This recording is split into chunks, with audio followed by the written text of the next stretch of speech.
Okay, ons maak klaar vanaand met die stukkie uh betekenis van woorde.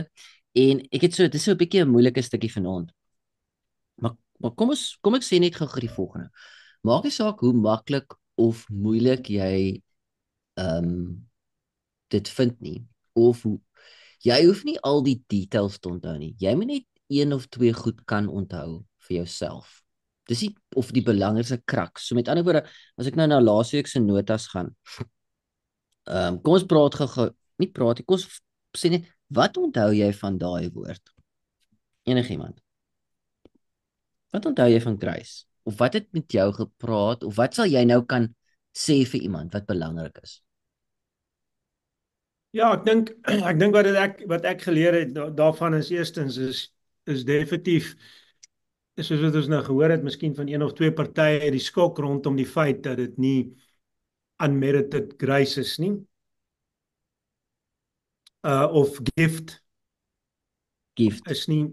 Ja, en ja, wat ek dink vir my belangrik was, wat ook vir my in die week belangrik uitgekom het, is die feit dat ek moes klaar besig was met Jakobus en Efesiërs 2 vers 8, 9 Ja. en dan die 10 wat hulle los, en uit die 10 uit kan ek sien dat God vir ons goeie werke voorberei het, Hmm. en daarom gee hy sy genade vir jou sodat jy kan loop in die goeie werke wat hy vir jou voorberei het. So daar's goeie werke agter die grace wat hy gee. En dit was eerstens, dis voorberei. Dis voorberei voordat jy sy grace ontvang. Want hy sê, ek het jou saamgevoeg in jou moeder skoot. En dan sê hy in vers 10 van Efesiërs 2, dan sê hy ook, van jou geboorte af was hierdie goeie werke eintlik vir jou voorberei, want jy is in Christus gebore. Hmm. Nog iemand? Andre, jy was nie laasweek, was jy hier so laasweek? Ja. Ja. Ja, ja, ja. Okay, wil nog iemand iets sê? Of is julle reg? Ek dink hierdie ene was vir my die belangrike ding wat ek geleer het. Nou dat Grace nie no strings attached gift is nie. So die gift Ja. wat jy kry is nie no strings attached nie. Dis nie Ja. non-circular nie. En dit vir my van 'n kulturele oogpunt is dit die grootste ding om aan te pas by my kop. Want die woord grace, daar is 'n Griekse woord wat dit beteken, diadoria. Dit beteken dis maar net dis 'n box chocolate wat ek jou gee. Ek verwag niks terug nie. Maar grace is nie 'n gift wat jy kry waar daar niks terug verwag word nie. Daar word iets terug verwag. Nee. The giver has an ulterior motive. Dis die punt. Ja. That's a big one, hè? Ja. Kan En ek weet wat? 'n woord ingooi? Ja. Wat van verbond? Verbond het tog twee kante. As God met my 'n graceverbond sluit, dan imply dit ek doen iets terug. Ja. Amen. Ja. Amen, Anita. Ja, verseker. Die hele Want dit konsep, is dit, ja. die hele idee laat my in daai storie van die wingerdstok dink wat uit die woestyn gevat is en geplant is. Maar die wingerdstok was nie net in die beloofde land, in die nice plek geplant vir niks nie. Hy moes vrugte dra. En as hy nie vrugte dra nie, dan word hy uitgekap. Dis presies hoe dit is. Okay, great. Great vir Grace. Dan het ons ook gepraat oor faith of geloof. Wil iemand iets daar noem? Wat jy kan onthou. Nee, daai as iemand nou vir jou vra, wat beteken faith? Wat gaan jy sê? Okay, ek sal antwoord. Niemand wil antwoord. Ek wil wag maar net vir almal, hè. Ek sal vir hulle sê, die woord het 'n Ja. baie wye betekenis. Hulle noem dit 'n large semantic domain. Dit het 'n baie wye betekenis, maar ek sal vir hulle sê as Paulus dit gebruik, dan bedoel hy eintlik 'n dis 'n verhoudingsterm wat hy gebruik en hy bedoel eintlik iemand wat allegiance het of faithfulness het, dieselfde manier wanneer 'n man en 'n vrou getroud is, daai wat hulle share, daai faithfulness, daai fidelity, dis wat hy in gedagte het as hy die term gebruik. Terwyl ander skrywers ander skrywers in die Nuwe Testament gebruik het op ander maniere ook. Ja, dit het vir my gebless. Jy's net in daai lang stuk wat ek gelees het, ek het met Shaal gedeel, maar 'n kort stukkie daarvan wat ek met julle gedeel het. Want ek glo baie sterk God werk nie met ons randomly, hy werk met ons in 'n absolute sigbare patroon. En dit wat miskien laasweek donderdag aand gebeur is, nie los van wat ek sê nou maar in hierdie week maandag of dinsdag gelees het, of dit wat my vrou met my gister gedeel het. En dis vir my belangrik, want toe my vrou met my 'n ding gister deel en ek lees die hele stuk en daai paragraaf spring uit na my toe, dat repentance, metanoia, beteken eintlik an allegiance to a new king.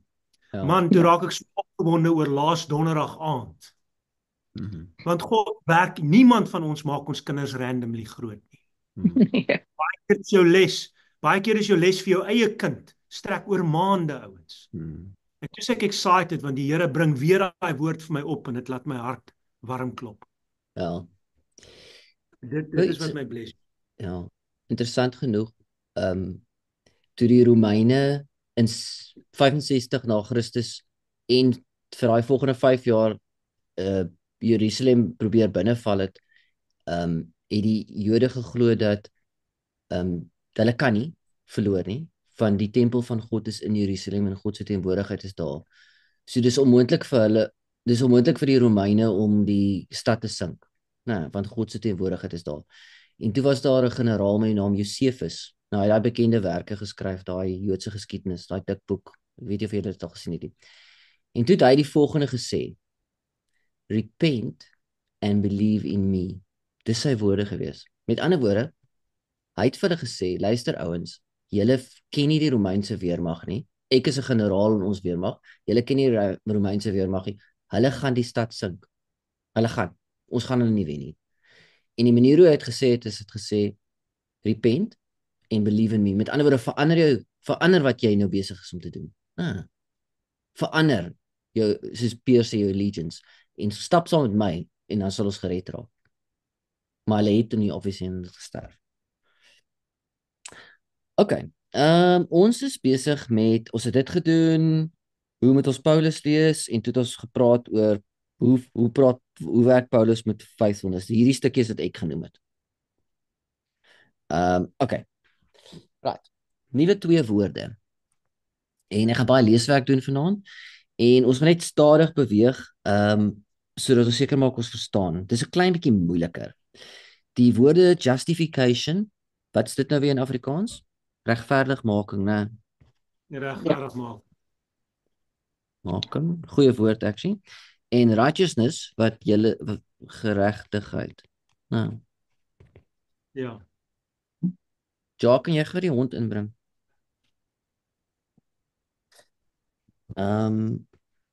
Okay. So, dit is alles die Kayu groep woorde. Al hierdie woorde, hierdie 2 woorde kan dalk vir jou baie ver uit mekaar uitklink, maar hulle is super naby mekaar. Hulle het almal DA voor die Kayu voorvoegsels. Hulle is baie, hulle is interchangeable. Om righteous te wees is om just te wees, of om just te wees is om righteous te wees. So justification kan jy sê is die proses om righteous te wees, en hulle is so wisselwerk, dit is baie dieselfde. Maar kom ons kyk net gou wat ons experts sê, nie ek nie. Justification, okay, the word denotes being made righteous, or in everyday language, being made into a person who does what is right. Okay, for Paul, no one can become righteous or a person who does what is right by any ritual, initiation, or outward action. Rather, the only way a person can become righteous is through an inward transformation that comes from the Spirit. That is, righteous people do righteous things and are thereby judged as right. So vir Paulus, is die enigste manier hoe jy regverdig kan wees, is wanneer daar 'n transformasie binne in jou plaasvind, sodat jy 'n regverdige persoon kan word, geen iets van buitekant af nie. Okay, ek gaan net gou die res skiep. Dan gaan ek hier ons hoef nie die laaste stukkie te lees nie. Moreover, justification is more than being declared righteous. En hierop wil ek hamer. Want baie van julle wat 'n tipe gereformeerde agtergrond het of gelees het in daai rigting, sal justification sien net as jy is declared righteous. Met ander woorde, hulle noem dit 'n forensiese justification. Met ander woorde, dis 'n declaration dat jy in die regte verhouding met God is. So justification is more than being declared righteous. It is being made righteous. It is not that God declares something that is not true, but rather God transforms the unrighteous into a righteous and then can justly declare that the righteous is now righteous. Met ander woorde, justification is nie net een level, 'n declaration dat jy nou reg is vir God nie. Dit is ook 'n proses waarin God jou just maak of reg maak. So 'n persoon wat unrighteous leef kan nooit righteous wees of declare word nie. So wat hy hier probeer sê is, dis nie dat God jok en sê dat die unrighteous persoon righteous gedeclare word nie. God maak die unrighteous persoon righteous. So ek gaan dit sê. Hier is my definisie. We can think of justification as both the declaration that we are in the right or in right relationship and the process in which we are made into the people of God. Okay, dis miskien 'n stretch. So wat is justification of dis hoekom ek van die Afrikaanse woord hou. Wat is regverdigmaking? 'n Proses waarin 'n persoon regverdig gemaak word. Nou. So maklik is dit. Ek hou van die Afrikaanse woord, regverdigmaking. Making beteken daar's 'n proses. Nou.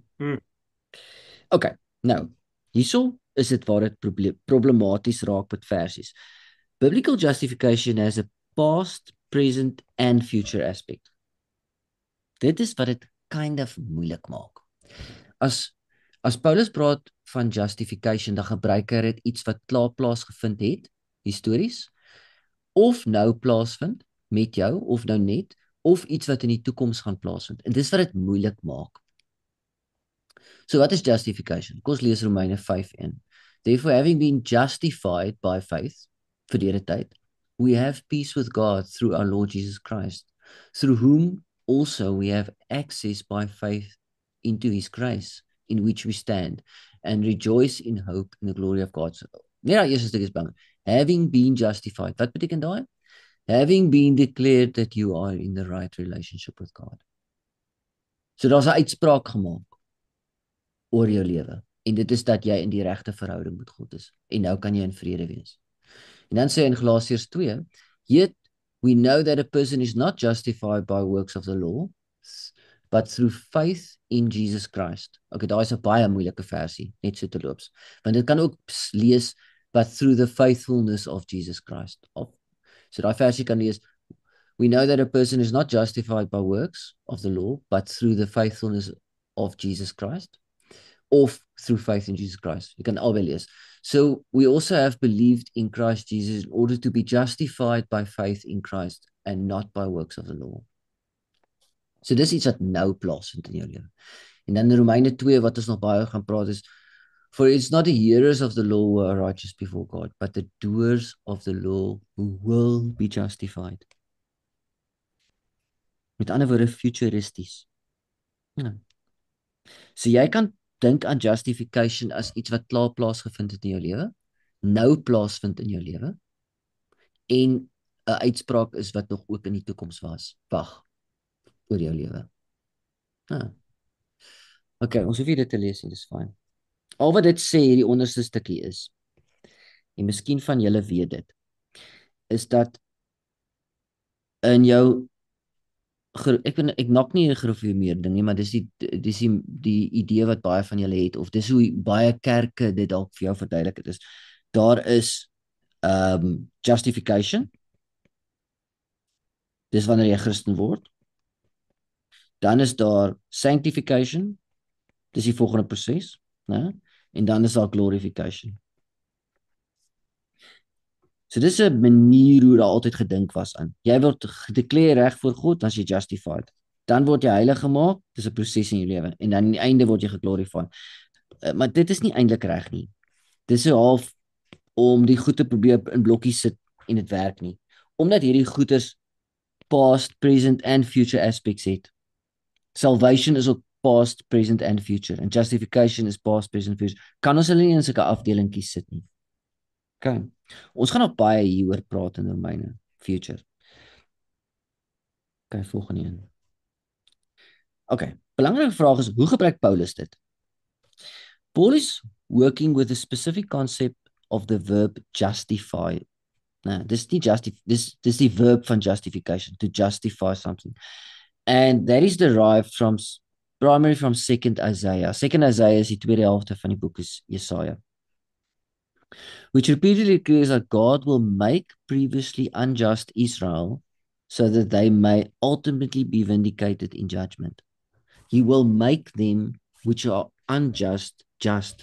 So hy sal ongeregtige Israel regmaak, sodat hulle ultimately vindicated in judgment sal wees. Met ander woorde, daai vindicated beteken dat hulle, as God sy finale judgment op aarde uitspreek, dat hulle dan ook gedeclare gaan word as right. En dit is presies hoe justification werk. Ons unjust Gentiles word deur God just verklaar. Nou, hoe? Deurdat hy ultimately in ons werk om ons just te maak, sodat ons aan die einde van die dag voor sy troon vindicated sal wees as judge, as just. So daar's justification moet jy sien, of regverdigmaking is proses wat is 'n uitspraak wat oor jou lewe plaasgevind het, iets wat nou aangaan in jou lewe en iets wat ook nog vir jou in die toekoms wag. Daar is ook 'n finale uitspraak op jou lewe wat wag. Ons almal weet dit. Nou. OK, hier is 'n belangrike. Hierdie is N.T. Wright. Ek weet nie of julle al enige van sy goed gelees het nie. Hy was 'n paar jaar terug deur Christianity Today, dink ek, beskryf as die mees invloedrykste teoloog van ons tyd. Hy het al 86 boeke geskryf. En dit is nie boeke wat hy geco-author het nie. Dis net wat hy alleen geskryf het. Ja, so ek weet nie, hy vra altyd wat hy doen in sy lewe behalwe skryf. Nou, obviously niks. OK, hy verduidelik dit so. Kyk gee, so dis baie interessant. In 'n Joodse court is daar 'n judge, daar's 'n plaintiff, 'n ou wat 'n accusation bring, en daar's 'n defendant, 'n ou wat moet probeer bewys dat hy onskuldig is. Dan, as die judge 'n uitspraak maak oor die accused, die defendant, en hy sê vir hom, jy is vry, dan sê hy, jy is righteous. Nou, jy is righteous. Met ander woorde, as die defendant kon bewys het dat hy onskuldig was, dan maak die judge 'n uitspraak en sê, jy is righteous. Jy staan reg. Nou, so daar's geen accusation meer teen jou nie. Wat belangrik is dat die morele, kom ons sê, die moraliteit van die judge word nie oorgedra aan die defendant nie. Met ander woorde, hierdie judge kan 'n slegte ou wees. Nou, maar sy uitspraak maak die defendant dat hy righteous is. Of die judge kan 'n goeie persoon wees. Nou, hy gee nie sy morele waardes oor aan die defendant nie. Hy gee net sy uitspraak oor. En dit is uiters belangrik. Ek gaan in die volgende sessies dit begin verduidelik, dat van ons het die idee dat hierdie righteousness wat God oor ons uitspreek, is iets wat hy ook vir ons gee.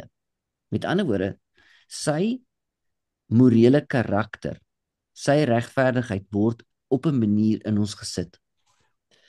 En dit is een van die primêre vashakplekke tussen Katolieke en Protestante. Hoe hulle dit interpreteer. Maar anyway, ek wil graag hê, of ek wil jou graag challenge op die vlak. God se geregtigheid word nie aan ons gegee nie. Dis 'n belangrike punt. Hy verklaar ons net reg. Dis eintlik op 'n manier logies.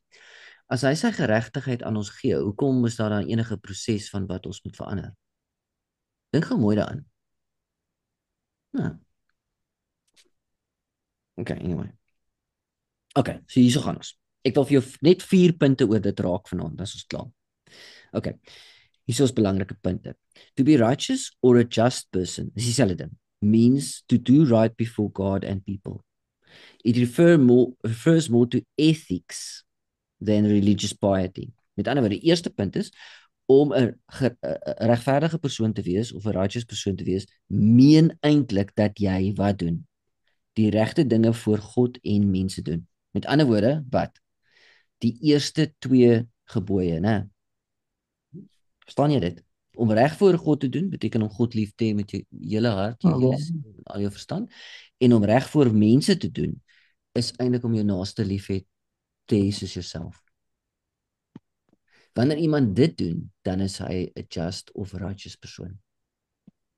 Dis nie wanneer hy nie rook en drink en vloek nie. Daai konsepte gaan oor religious piety. Right, a righteous person gaan meer oor ethics. Gaan meer oor wat hy doen vir mense.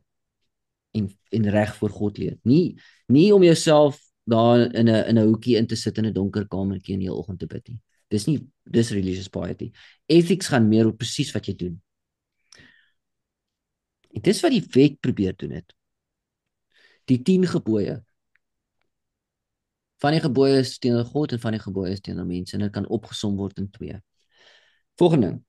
It is the status a person can have because of a judgment made. Met ander woorde, jy kan verklaar word as 'n geregverdige of 'n just persoon as gevolg van 'n judgment wat oor jou lewe gemaak is. Okay, derde punt. It is wrong to think this is God's righteousness which is somehow imputed to you. Dit is uiters belangrik. Hierdie imputed righteousness is iets wat die reformatie ons geleer het wat verkeerd is.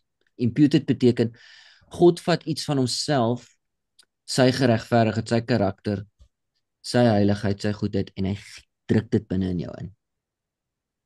En ons hoef nie nou te praat oor, ek gaan dit in detail verduidelik.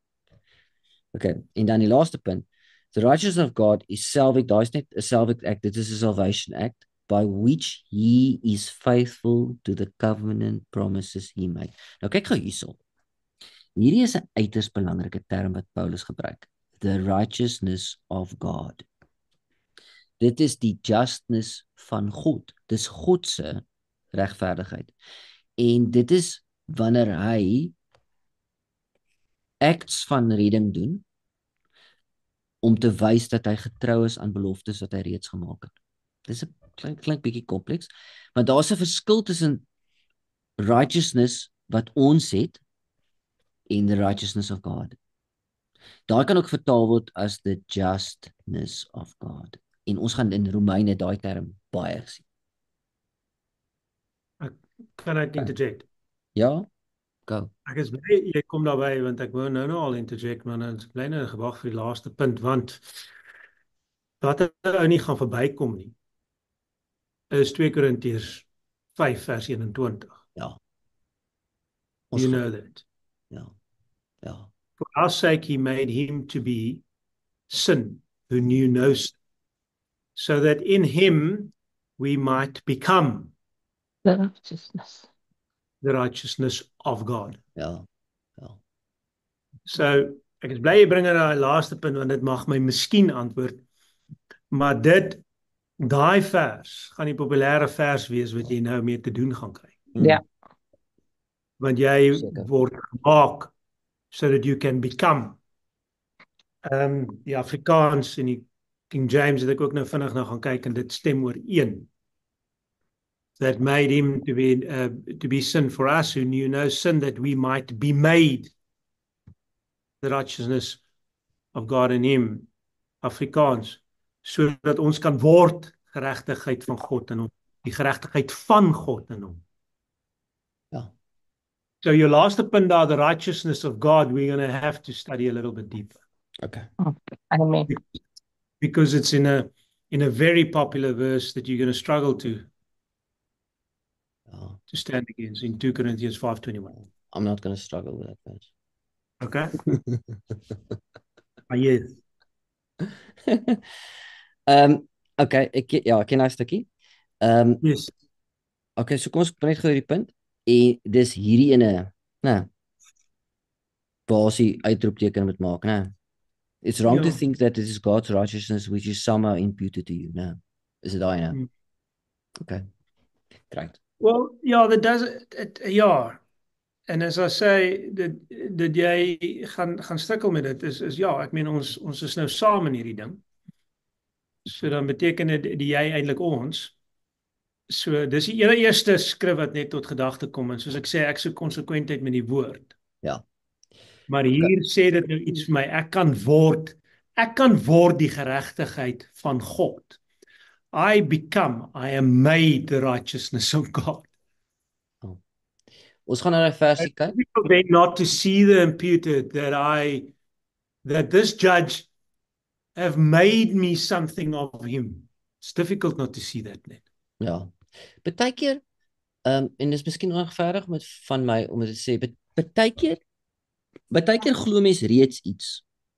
Nou, jy iemand het klaar vir jou iets verduidelik en dan raak dit 'n lens wat jy deur ander goed raak sien. En dan sien jy daai ander goed deur daai lens raak. Maar eintlik wat gebeur is, kom ons ek gaan nou vir julle 'n goeie voorbeeld vat. Kom ons wat gebeur is dat jy moes eintlik na daai gedeelte gekyk het sonder daai lens. En as jy agterkom dat ander mense kyk glad nie daai gedeelte met dieselfde lens as jy nie, dan kom jy agter maar is 'n probleem. 'n Baie goeie voorbeeld. Kom ons vat net 'n voorbeeld. Kom ek sê net geso. Ons hoef nie hierdie probleem vanaand op te los nie. Ons gaan nog baie tyd spandeer met dit. En jy hoef ten geensins convinced te wees oor wat ek vir jou leer nie. Ons gaan nog baie tyd aan spandeer. Maar kom ons vat 'n baie goeie voorbeeld om hierdie punt te illustreer. Die storie van Abraham wat sy seun offer, Isak. Nou, julle ken almal daai storie. Nou, is dit waarskynlik een van die beste gedeeltes in die Bybel wat met 'n lens gelees word. Want mense gaan en sê hulle, wat kyk wat Jesus gedoen het. En dan vat hulle Jesus se offer, sy kruisiging en dan lees hulle dit terug in Abraham se storie. Nou. En dan maak hulle hulle eie conclusions daarbey. Maar as jy die Nuwe Testament en dan maak dit raak vir hulle soos 'n die go-to gedeelte amper om te verduidelik dat Jesus kom en sterf in ons plek vir ons sondes soos die ram wat hulle gevind het in die plek van Isak sterf, né? Daai gedeelte. Maar as jy mooi agterkom, niemand in die Nuwe Testament gebruik daai stukkie van Abraham wat sy seun offer om enigiets van die kruisdood of die betekenis van Jesus se sterf om ons te verduidelik. So hulle sien dit nie so nie. En as jy dan gaan vra, hoe het mense Abraham se storie verstaan? Dan is dit glad heeltemal anders. Ja. Okay. So ek wil dit net noem. Dit solf nou obviously ons Korintiërs probleem nie. Of die versie in Korintiërs. Al wat ek probeer sê is partykeer het ons 'n bril op om iets te lees en dan maak al die ander goed sommer net sin in daai bril. Kom ek probeer dit vir jou verduidelik uit Paul Washer uit, wat ek ook geniet. Ja. En daarom is ek bly ek het gewag vir jou laaste punt, want daar maak jy 'n punt van that it refers to God's justness. Ja. I can go with that, but nou as ek nou na Paul Washer kan luister en sê Paul Washer die volgende, ek hou van die beeld. Hy sê as iemand nou in jou gesin inkom en hy commit 'n crime, hy sê nou vermoor een van jou geliefdes. En jy gaan nou hof toe en alles en jy sit daar in die gehoor want hierdie ou moet kry wat na hom toe kom. Hy moet sy misdaad moet vergelde word. En daai judge sit daar. En die dag wat jy in die laaste dag van die uitspraak kom en daai judge sê ek het nou na alles geluister, hierdie ou is vry. Né? Dan gaan jy dink hierdie judge is krip. Hy's korrek. Hoe kan en jy gaan president toe en jy gaan petisies en alles laat teken om hierdie ou van sy judgment seat te kan dan wegkry. Ja. Verstaan jy? So vat net gou daai beeld. Dan lees ons nou weer 1 Korintiërs 5 vers 21. En ons sê dan nee. Die dag wanneer ons voor daai regterstoel staan en ons is skuldig. Maar hy spreek ons vry in sy seun, want jy het in sy seun gaan herberg en skuilings soek. Dan kan hy nie aangekla word van korruptnis nie, want dan sit sy justness in his son. Ja. En dan kan ek met punt 4 saamstem en sê, okay, goed, kom ons fokus net so 'n bietjie op punt 4 en wat gaan daar aan, en dan kyk ons weer na 1 Korintiërs. Then it's still not something I'm becoming, but I am an example of how this justness of God and the Father's love can play out in his judgment, but through the Son. Ek hoor wat jy Verstaan sê. Ek Maar- ek sal graag vir Paul Washer wil sê dat niemand eendag voor God gaan staan en kan sê dat hulle leen op Jesus vir hulle righteousness nie. As almal van ons wat voor God gaan staan eendag gaan gejudge word op ons lewens. Yes. Ons nie op wat Jesus vir ons gedoen het nie. Ons Yes, maar- word deel van die kinders van God as gevolg van wat Ja. Jesus gedoen het. Maar ultimately is die uitspraak oor ons lewens as gevolg van hoe ons geleef het. Ja, kyk, ek dink dis ultimately wat hy sê, die beeld is nie noodwendig sy evangelie nie. Ja. Die beeld is om uit te dui wie God is in die reddingswerking. Ja. Verstaan jy, dis die beeld. Dis nie die beeld dat die beeld sy evangelie is nie. Die beeld is die uitwys van God in die reddingswerking. Van hoe kan hy jou vryspreek as daar mense duidelik is wat 'n aanklag teen jou het? Hoe gaan 'n ander persoon, God moet mos just wees. En hierdie hele onpartydigheid rondom enige persoon, vat nou maar Charlie Kirk as onpartydigheid rondom die persoon. Wanneer dit by God kan kom, kan daai onpartydigheid kan nie bestaan nie, Sean. Ja. Verstaan jy? Want die aanklaer is ook en God moet just wees. Ek is uiters gemaklik met die feit dat julle of ons nog vir die volgende paar weke gaan wonder hieroor. Okay. Met ander woorde, wat ek probeer sê is die volgende.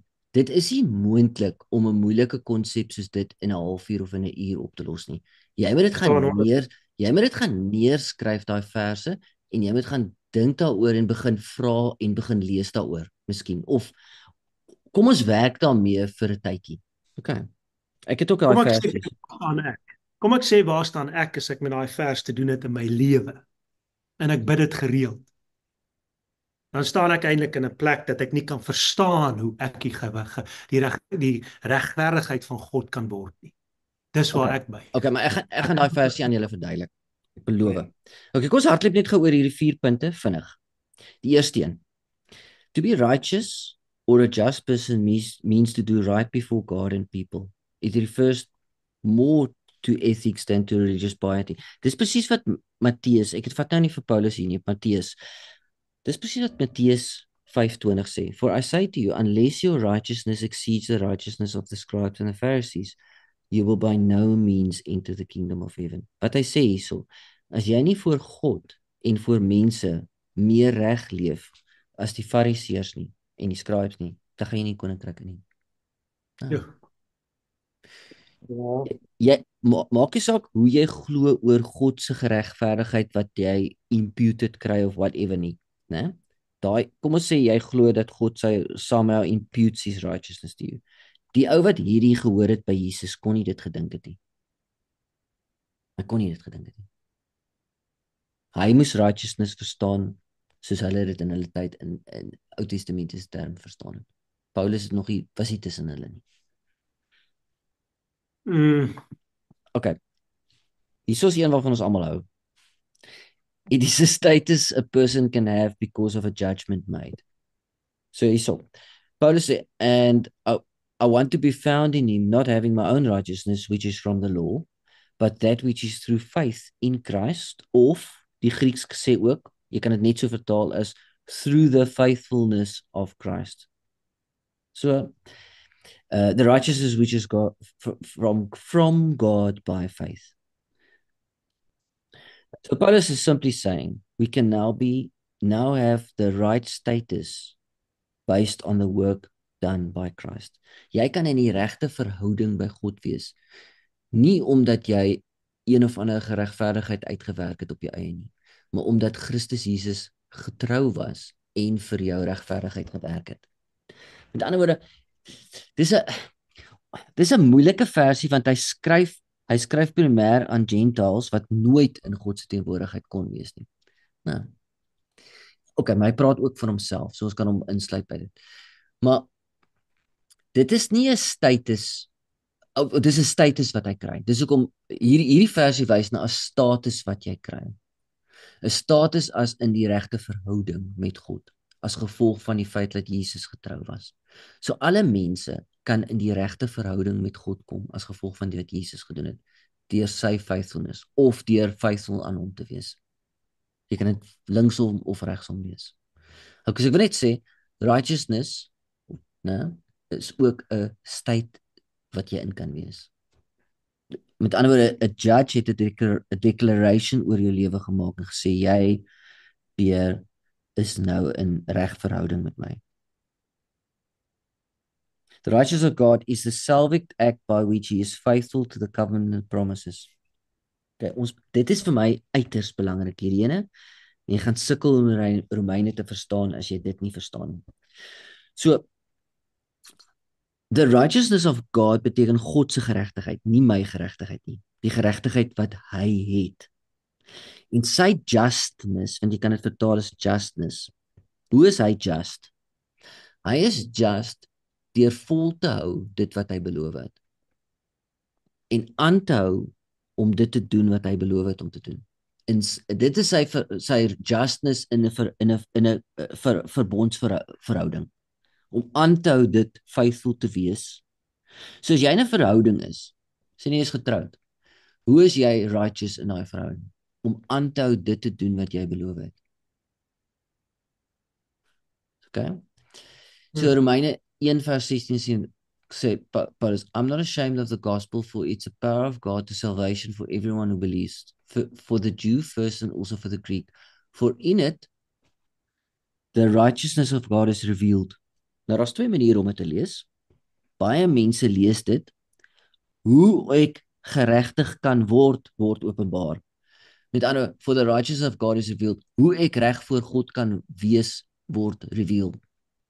En daai reg voor God te wees is deur geloof. Dit is nie die regte lees daarvan nie. Luister baie mooi, dis belangrik. Die regte lees is nie dat die evangelie nou van aan my openbaar hoe ek in 'n regte verhouding met God kan wees nie. Deur die hele Ou Testament het almal geweet hoe hulle in 'n regte verhouding met God kan wees, en dit is deur geloof. Moses het dit geweet, Dawid het dit geweet. Almal in die Ou Testament het geweet dat om in 'n regte verhouding met God te wees, is deur geloof, faithful te wees. Wat die evangelie openbaar, wat nie openbaar was nie, is hoe God getrou is aan sy beloftes, hoe hy righteous is. En dit is uiters belangrik. Ons gaan uiters baie aandag aan dit gee, want dit is die kraks van Romeine. Hoe is God getrou aan sy beloftes as Gentiles tot bekering kom en die kerk is brei uit in die Gentile wêreld en nie in die Joodse wêreld nie, want God het dan beloof dat die evangelie deur die Jode verkondig word. En dis Paulus se big problem wat hy moet verduidelik. En dis presies wat Korintiërs sê. For him who made him who knew no sin, gaan nou oor daai praat, to be sin for us, that we might become the righteousness of God in him. So Paulus sê hierso, hy praat hierso met Gentiles in Korintiërs. En hy sê, jy kan daai sin kan sin offering ook wees. Daai woord vir sin en sin offering is dieselfde. So jy kan dit ook lees. For God made him, Jesus Christ, who knew no sin, to be a sin offering for us, that we as Gentiles might become what? The covenant faithfulness of God, of the righteousness of God. Met ander woorde, deur die redding van Gentiles wys God deur Jesus 'n sonde te laat word of 'n sondeoffer te laat word, wys God hoe hy getrou is aan sy beloftes. En dis die enigste ding wat konteks maak in daai 2 Korintiërs brief. Om skielik in te val in 2 Korintiërs en nou oor hoe God sy righteousness impart aan mense te verduidelik. Dis totaal uit konteks uit. Van die hoofstuk. Dis net baie maklik as jy dit reeds glo om dit daarin te lees. In die teks in te lees, want jy weet dit al klaar, nou lees jy dit in. Nou, dis amper soos as jy nou 'n nuwe kar koop. Sê nou maar jy koop nou 'n Toyota bakkie. Raai gewat, oral waar jy ry sien jy daai bakkie. Nou, Ja. dis presies dit is. Omdat jy iets reeds glo, dan oral waar jy iets min of meer soos dit sien, lees jy dit in. So, my lees van dit, en ek het 'n baie goeie leesstuk daaroor, as jy wil, is die volgende. Paulus sê eintlik vir die ouens in Korinthe, dat Jesus Christus het 'n offer vir ons geword. Jy kan dit nie lees as sinoffer of hy het sonde vir ons geword. Geen probleem nie. Sodat God kan wys, of openbaar sy geregtigheid aan die mensdom deur Jesus Christus. Jesus Christus is die manier, die evangelie en wat Jesus gedoen het, is die manier hoe God sy geregtigheid openbaar. Hoe hy reg is en faithful is aan sy verbond. Dis eintlik wat dit probeer doen. As jy dalk dink dat God sy geregtigheid aan ons impart, is dit fyn. Dis nie 'n kritiese ding nie. Ek wil net vir jou in toekomstige lesse verduidelik hoekom jy dit dink. Want jy dink dis die enigste manier wat jy op 'n manier half sondeloos kan wees en dan voor God skotvry verklaar word of hemel toe gaan. Nou. Righteousness werk ongelukkig nie so nie. Een van die ouens, Dawid, word beskryf as righteous en 'n onderhouer van die wet. En ons almal weet hy is nie eintlik nie. Okay. Ons gaan nie nou te veel, ek wil nie te veel stres hieroor hê, want ons gaan ek kan nie, soos ek self sê met daai skrif in my eie gebed voor die Here. Ek het nog nie regtig 32 jaar wat mens met die Here saamstap. Ja, is dit seker een van die skrifte wat ek die meeste voorbuig. Want ek glo nie, ek kan nie dink dat ek geglo het of dat enigiemand my kan glo dat ek die righteousness van God kan wees. So I go very easily, I don't mind going with the fact that we are an example of the fact that he is righteous and to his covenant. We are the example. That's how you become the example of God's righteousness. Verstaan jy? Ja. In my eie lewe en getuienis en belydenis het ek nog nie noodwendig, is ek nie deel van daai plak wat vir my een of ander iets toeëien. Nee, wat my eie lewe, my hart binne in my weet ek het dit nie. Ja. So, verstaan jy? So ek wou dit beter verstaan en ek wou sê ook, ek stem saam met jou, dis ek my gesê ek's bly ek later het die check eers na daai punt 4 van jou. Ja. Because I mean, who would think that they could have the righteousness, the characteristic righteousness Of God. of Ja. who would ever think that? Who would ever think that they could have the characteristic? Ja. Dit is nie so nie. Ek Dis net weet nie dit.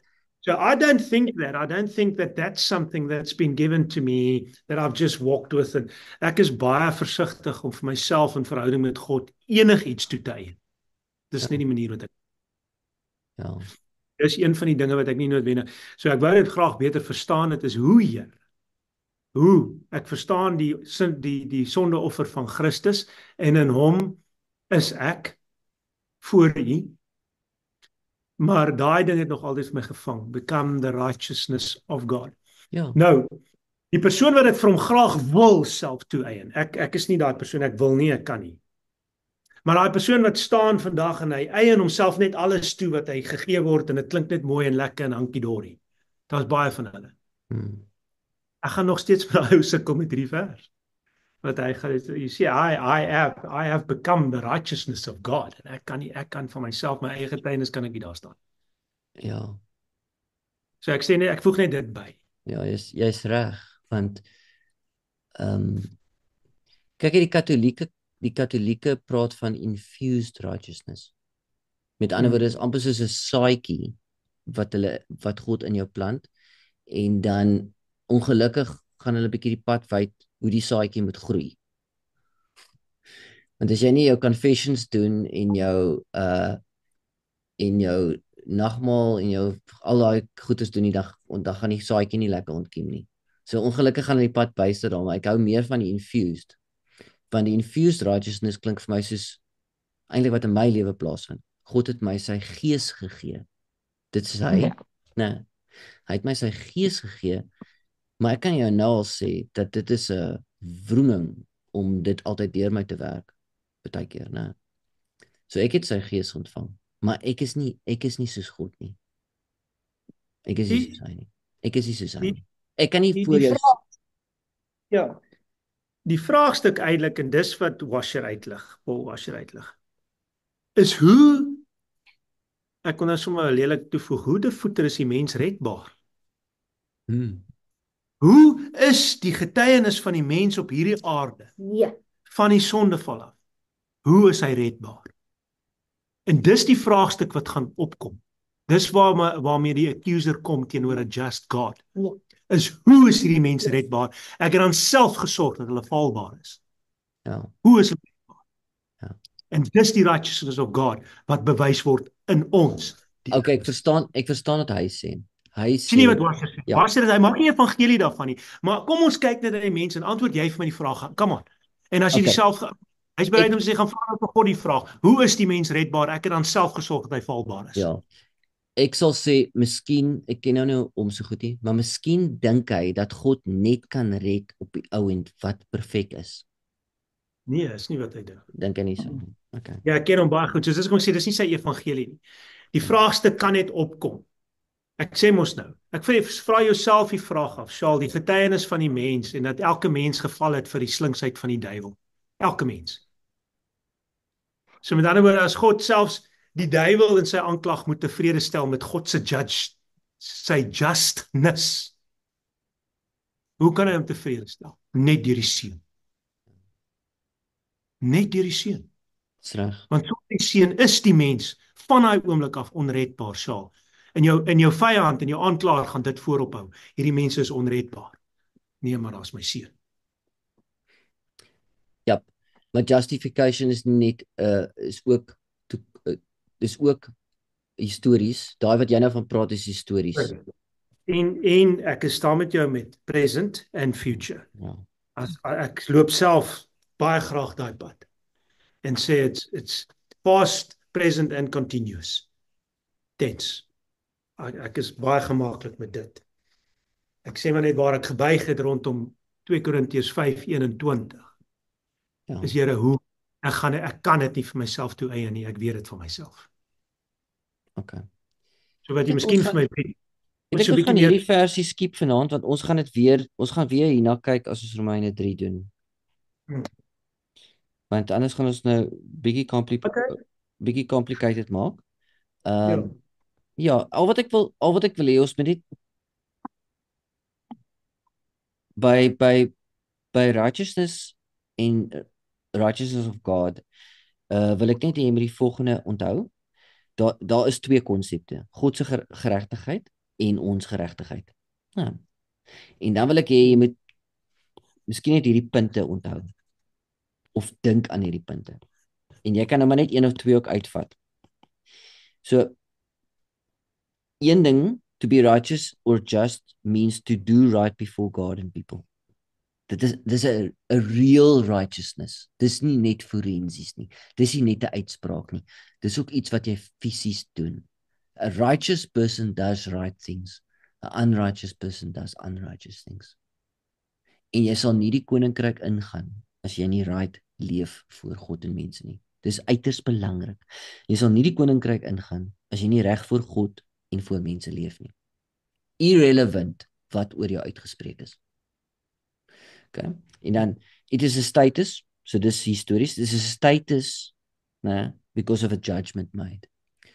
Nou, dis belangrik, want jy kom in regte verhouding met God. Okay? En dan sal ek sê, waar julle kan dink, it's wrong to think that the righteousness of God is somehow imputed to me, to you. It's not imputed. Okay? Wat dit beteken eintlik, hierdie is God's righteousness, or righteousness of God. Dit is daai gedeelte. Terwyl hierdie is ons geregtigheid.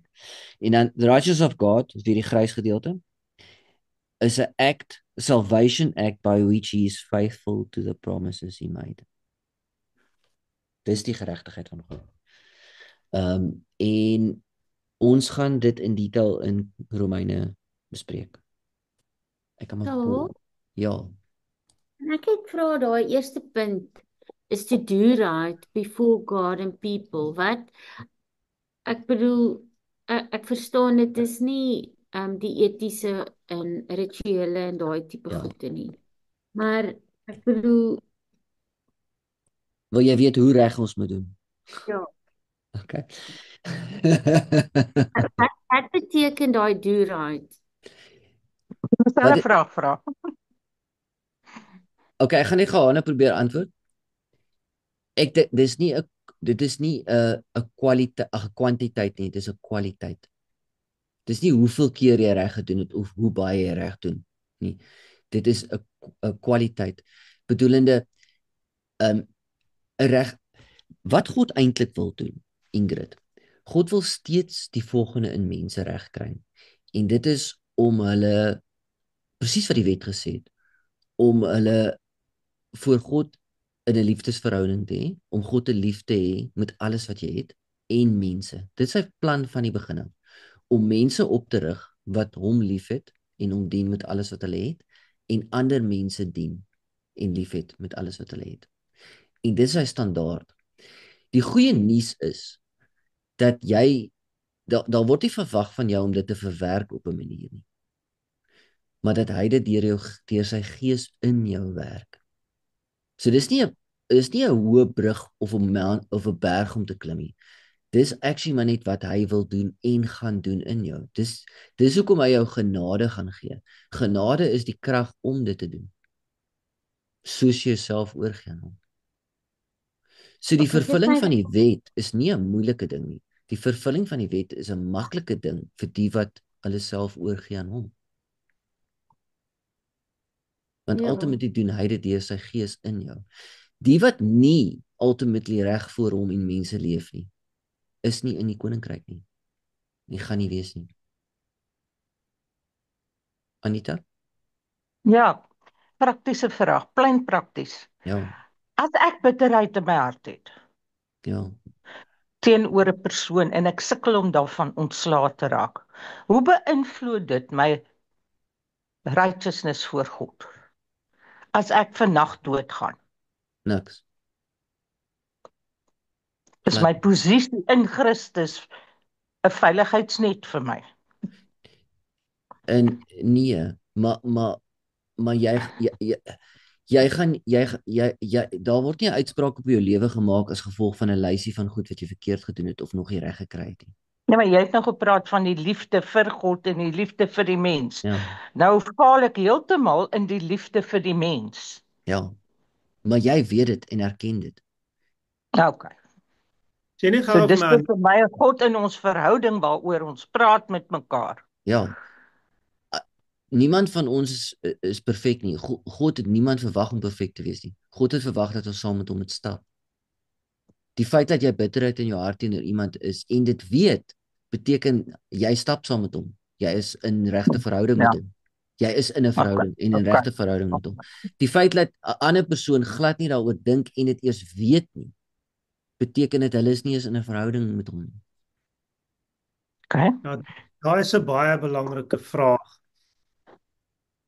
vir my in hierdie week rondom 'n ander Bybelskrif in Matteus 18.